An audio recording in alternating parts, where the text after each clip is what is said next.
នេះនេះចិត្តផ្សារស្ទឹងត្រីពុលទឹកនេះអូត្រីច្រើនមើលទៅរកអីដងដែរហើយបបកមិនបានទេនេះត្រីច្រើនណាត្រីពុលទឹកអត់មានត្រីខំចំណៃទេអូត្រីទី1ធំកន្លះគីឡូនេះបានត្រីយកទៀសបរោយ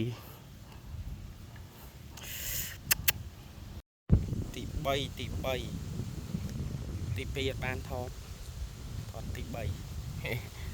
នេះថតតែវារាំងកtưត្រីនុយមួយត្រី2អត់ទាន់ខូចនុយប្រឡងតាមបន្លាយយើងហ្នឹងទី4នេះហ្វេនត្រីពុលទឹកក្បាលរងោកត្រីដល់ហើយត្រីពុលទឹក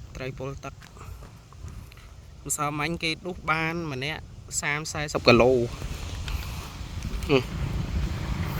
ម៉ងក៏ជាប់ណាស់ដែរនោះស្អែកធ្វើការកុំអីមកបាត់នេះទី6